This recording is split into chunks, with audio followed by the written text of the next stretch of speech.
Good, okay. Well, thank you. The next question leads on from that somewhat. We've had a lot of people actually send in questions to the website and on Facebook on this subject, and it's about grassroots campaigning. And you've both talked about how we need to be distinctive, get our messages across through our parliamentarians and through the media and all sorts of ways, and things the President could do. But what we're being asked a lot is about what the grassroots can do about communicating our campaigns and our values. So this question is, whilst the focus understandably is now on the coalition and how we remain liberal and distinct, do Susan and Tim feel there is any learning for the party at local, regional and or national levels in terms of our current campaigning styles, approach and organisational structures? Perhaps you'd like to go first. Yeah, sure. That's a big one, really. I mean, I think a critical thing is that we're on 57 seats in Parliament now. Now, many of us would have hoped to have had a lot more than that. But when I joined the party, we had 17, and not long before that, we had 6. So we've had major steps forward and strides forward over the last 2 or 3 decades, in particular over the last 15 years, in terms of our parliamentary representation, our ability to win elections, not just in Parliament, but at local government level as well. So I'll tell you what, we start by not unlearning how to campaign. We start by not reinventing the wheel and understanding what it is that works. And we're very, very successful at fighting on the ground and winning elections against the odds. We have to learn from you. We have to learn from our experience of campaigning in local councils, in the Welsh Assembly and the Scottish Parliament, and make sure we bring those to around the country and make sure you distill the success in one area and bring it out in others. In my patch, in Westmoreland and Lonsdale, we're proud that we got over 60% of the vote, biggest Liberal Democrat vote share in mainland Britain, one less than the Orkneys and Shetland, but it doesn't do to upset or outdo the Chief Whip, does it? In the end, that wasn't an accident, and campaign victories are never accidents. You can sometimes lose by accident, but you never ever win by accident. And you have to go out there and make sure that you are unreasonable with your campaign style. You get out there and make sure you communicate with people, do it in a pithy and inspiring way. You bring people out to vote because you give them something to believe in, that they can vote for. And we started 15,000 votes behind maybe 15 years ago, and now 12 and a bit thousand votes ahead in Westmoreland and Lonsdale, without taking anybody for granted. And I think the message I would say is that we don't want to be unlearning all the good things that we've done. We need to pull out from those successes how we achieve more, how we win more seats, but how we now understand that if you're in government, there's a kind of whole air war that you can win with as well, because no longer are we campaigning against things. We've got the ability to say these are the things we have actually achieved, which is staggering really, and you think that we spent 65 years in opposition. I joined the Liberals at 16, so 24 years of me campaigning against stuff,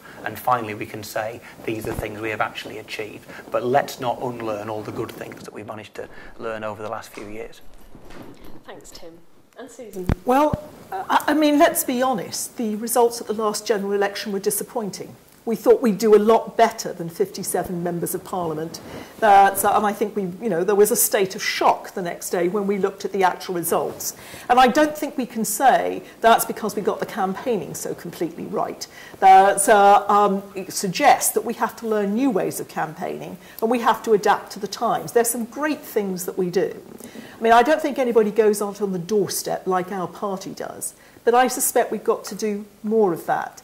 There has been a tendency to sort of try and substitute now often leaflets for physically being on the doorstep and having presence. So, I mean, I think there's some things like that. And I say that not because I'm sitting, having come up with this idea myself, but I've been going around the country talking with local campaigns, ones that have been successful and ones haven't.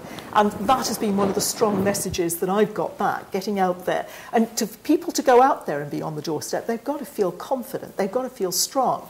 That's why everyone needs to hear those messages about all the good things that we're doing. So they can stand on their doorstep and feel confident that they can argue their case, and I think that's going to be crucial. But look, we also need to move into the 21st century. The other parties have been able to get a leg over on us in their ability to do electronic campaigning, to use social networks, to use Twitter. They've got a whole range of technology. And what frustrates me with our party is we go and we look at each local party and tell them, you need to work out how to do this modern campaigning. You need to understand, find people locally who can handle all of the technology and deliver it. What the other parties do is they work out how to do that centrally and then hand down an easy-to-use package to their local party. And I think that's where we have got to be. We've got to do, it's going to require fundraising. It's going to require, an extensive amount of work, lots of consultation with local parties, because again, local parties have so much knowledge. But we have got to make sure that every one of our local parties find it as easy as possible to use as many techniques as possible, and that the burden carrying, has to be done very largely at the centre. So what you have locally is easy and friendly, and anybody can use it who is an activist within the party. So I think we've got a lot to do.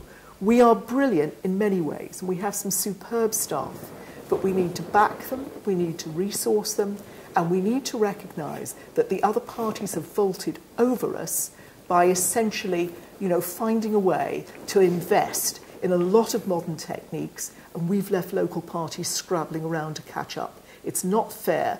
I want us to fight on a level playing field. Okay, thank you. Nothing more to say. Just throw in a quick word about new campaigning. Is that all right, Helen? Yes. I think that new campaigning, is that? We're talking really about the kind of the use of the electronic technology out there and new media in particular. Kelly Street and the campaigns department will be the source of many great ideas. Most of Kelly Street's best ideas they've kind of picked up from being out there in the field. I think the thing I'm most proud of in terms of our election result in Westmoreland and Lonsdale is the fact we had the highest turnout amongst under 24-year-old voters in the country, and if we believe ears, 82% of them voted Liberal Democrat. Without a doubt, Facebook and Twitter was part of that, and the fact that we got to our maximum number of friends before the election made a huge difference, our ability to engage with young people. In the end, what will make a difference to you as activists, knocking on doors, delivering leaflets, and who we want to vote for us, is whether or not you feel inspired.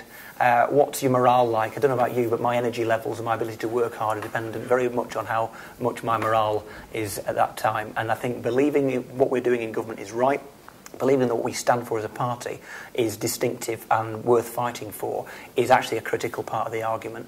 And the media, if you like, whether it be the internet, leaflets or whatever, is actually only a mechanism for delivering that passion. You need that passion in the first place.